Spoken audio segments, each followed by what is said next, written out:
Destun Ernalis Boru NIM 71-2019-168 dari kelompok 2. Agama dalam situasi penuh ketegangan.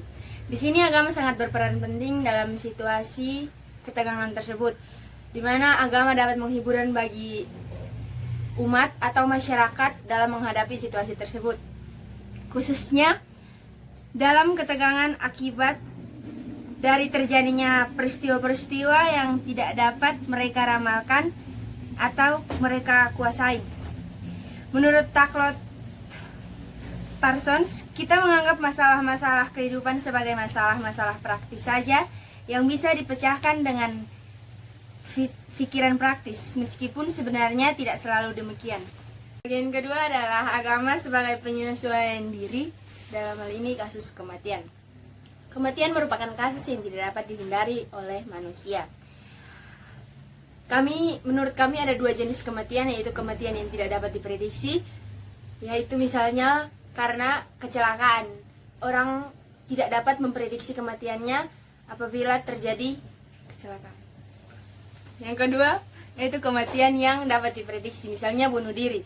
Kematian yang dapat diprediksi yaitu bunuh diri, itu mereka sudah mempersiapkan bagaimana cara mereka mati dan kapan mereka akan mati. Dalam hal ini, mengapa agama dapat dianggap sebagai penyesuaian diri? Alasannya, karena agama ini memiliki suatu ajaran-ajaran yang dapat menghibur dan memberi semangat untuk seseorang yang merasa kehilangan. Nama saya Kristen Prasita Lona, NIM saya 71-2019-151. Saya akan menjelaskan bagian saya yang dimana berjudulkan agama sebagai penyesuaian ketentuan-ketentuan alam yang tidak dapat diramalkan. Di sini menjelaskan tentang menetapkan kesesuaian hidup manusia dalam kesusahan mereka, di mana kesusahan yang mereka hadapi, kesusahan secara kesehatan dan kekuatan terhadap orang-orang lain di sekitarnya. Dan di sini kami mengambil contoh tentang pertanian. Pertanian di sini merupakan salah satu situasi ketegangan manusia yang sering terjadi, di mana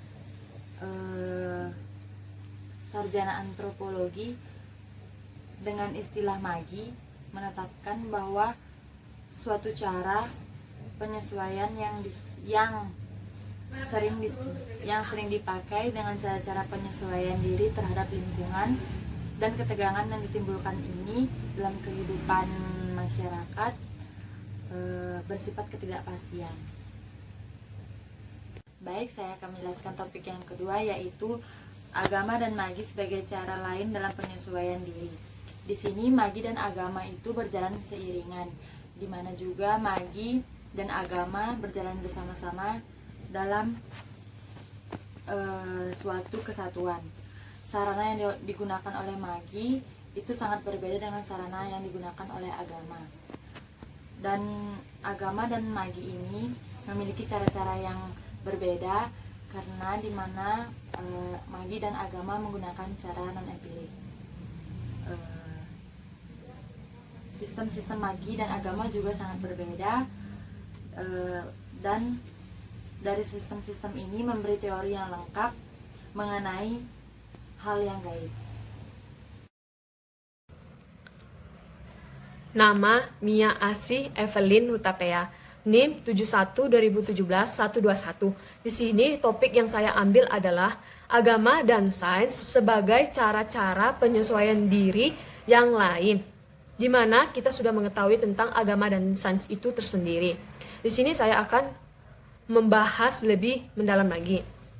Sains itu adalah merupakan suatu metode pokok yang banyak orang pakai atau untuk mencapai tujuan bersama dan untuk menyesuaikan diri dengan cara atau berbagai macam-macam ketegangan. Di sini juga disebutkan agama dan sains itu merupakan bagaimana suatu kebudayaan manusia itu tidak dapat berkembang tanpa cara-cara ilmiah sampai batas minimal itu ditentukan. Di sini juga saya mengambil sampel agama dan sains itu. Agama dan sains itu merupakan persoalan-persoalan yang seharusnya kita bahas dari sudut pandang konteks sosial yang berbeda-beda atau tipe-tipe masyarakat tertentu. Dan di sini juga agama dan sains itu juga merupakan prestasi yang menonjol dari sains modern. Topik yang kedua yang saya bahas yaitu magi, sains, dan agama dalam tipe-tipe masyarakat yang bermacam-macam. Di sini tipe-tipenya ada 3. Tipe yang pertama itu masyarakat lebih dominannya bersifat keagamaan. Sains dan teknologi bersifat relatif yang kurang berkembang dan jarang digunakan. Yang kedua, di dalam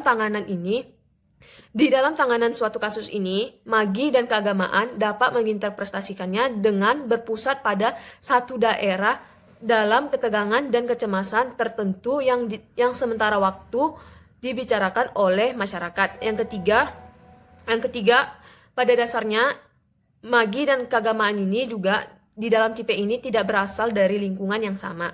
Tipe yang kedua yang kita ketahui adalah agama dalam tipe masyarakat ini secara khususnya berusaha untuk membebaskan dirinya dari belenggu-belenggu magi dan menjadikan dirinya sebagai sistem etik yang mapan. Terus tipe yang ketiga adalah menampilkan sains yang sangat dinamik di mana bersifat teoretik maupun terapan. Sains ini juga merupakan menggantikan kedudukan metode-metode magi dan keagamaan dalam menghadapi masalah-masalah kesehatan fisik dan mempertahankan persediaan bahan pangan atau bahan makanan pokok. Perkenalkan, nama saya Maliaki Rahmaruli Tua Manulang, NIM 71-2019-207. Agama, masalah makna, dan masyarakat. Masalah makna dalam pengalaman individual dan masyarakat. Dalam hal ini, agama tidak hanya memberi tata cara dalam upacara keagamaan yang memberikan kelegaan secara emosional dan cara untuk memperkuat iman, sehingga kita mampu melaksanakan pekerjaan. Akan tetapi, agama membantu kita untuk mendapatkan makna dalam sebuah pengalaman hidup atau makna moral yang di dalamnya sebuah lembaga kemasyarakatan yang tersistem oleh lembaga-lembaga dengan aturan dan sistem yang membuat masyarakat untuk bersikap baik. Topik yang kedua, interpretasi agama tentang tatanan sosial. Yang pertama, kesengsaraan dan keyakinan keagamaan. Dalam hal ini, contoh utamanya adalah orang-orang Yahudi. Orang-orang Yahudi pada makna penderitaan secara keseluruhan adalah doktrin yang mereka buat sendiri. Pada tahap pertama dalam sejarah mereka, keberadaan mereka sebagai bangsa yang diberi sebuah makna karena terpilih sebagai bangsa pilihan yang taat kepada Allah mereka. Dengan sebutan Allah mereka adalah Yahweh. Seperti yang kita ketahui, bangsa Yahudi adalah bangsa yang taat kepada Allah mereka, tetapi mengapa harus diperbudak oleh orang-orang yang tidak mengenal Yahweh atau Allah mereka itu? Di sini ada sebuah kesenjangan dalam tatanan sosial dan agama, karena terdapat kesengsaraan dalam sebuah keyakinan. Yang kedua, yaitu keberhasilan dan interpretasi keagamaan pada kasus imperialisme. Dalam hal ini, contoh yang diambil adalah orang-orang Eropa yang menyebarkan Injil ke Indonesia. Menurut kelompok kami, orang-orang yang menyebarkan Injil ke Indonesia termasuk pada sebuah keberhasilan, karena terbukti terdapat ajaran-ajaran Eropa yang masih sampai sekarang kita anut. Baik, sekarang kami akan membahas tentang interpretasi lembaga sosial mengenai keagamaan. Dalam hal ini, kami mengambil 2 sistem yang ada di dunia, yaitu sistem kasta di Hindu dan sistem feodal di Eropa. Kedua sistem ini mempunyai ciri khas yang sama, yaitu membuat strata antara kaum yang di atas dan kaum yang di bawah. Tentu saja kedua sistem ini membuat kaum yang di bawah tertindas dan terbelenggu.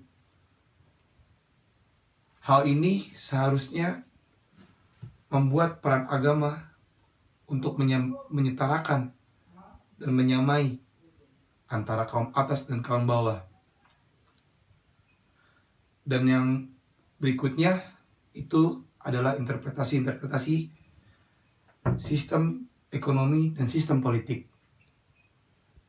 Tentu saja mengenai hal keagamaan. Dalam hal ini, sistem ekonomi dan sistem politik mempunyai ciri khas yang sama juga, hampir sama, tapi persis seperti yang strata, di mana ada si kaya dan si miskin. Politik pun juga sama, di mana ada yang berkuasa dan yang tertindas. Hal ini seharusnya agama berperan dalam hal itu. Dan baik lagi tentang hal kesetaraan. Gitu saja. Shalom, saya Anggraini Putri Tadu, NIM 71-2019-138. Di sini saya akan membawakan tema agama, perubahan sosial, dan pergolakan. Memang tidak selamanya perubahan yang diakibatkan sepak terjang agama dapat berdampak kemajuan peradaban bagi manusia. Tidak sedikit perubahan yang mengarah pada kemunduran atau regres sebuah peradaban bangsa tertentu, yakni seperti terjadinya perang salib di masa lalu atau konflik-konflik yang mengatasnamakan agama.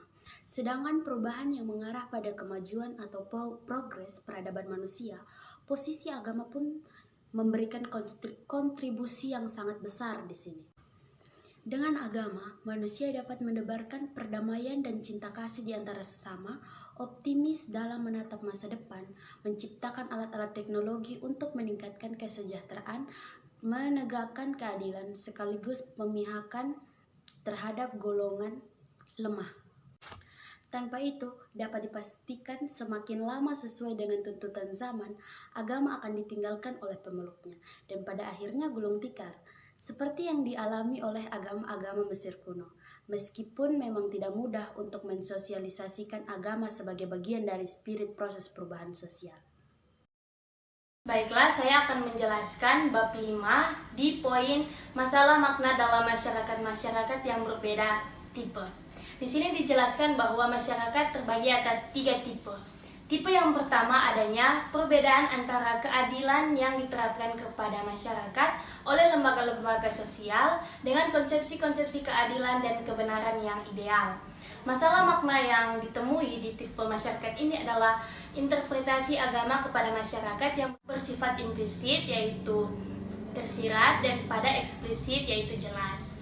Nah, dari interpretasi yang ada, maka masyarakat mengesampingkan moralitas ideal dengan adat istiadat, serta lebih menekankan kepada nilai sakral.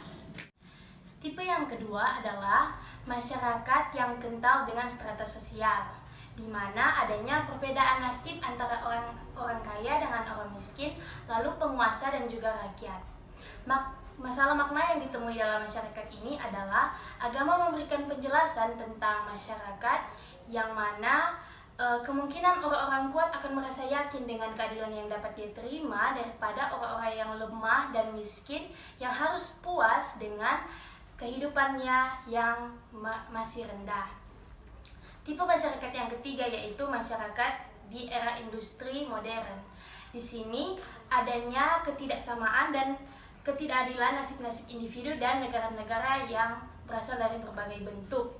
Masalah makna yang ditemui adalah wujud-wujud sekuler berupa bangsa, negara, dan bentuk pemerintahan yang mana diwarnai dengan sifat-sifat keagamaan dan nantinya menjadi saingan baru kepada agama-agama spiritual tradisional.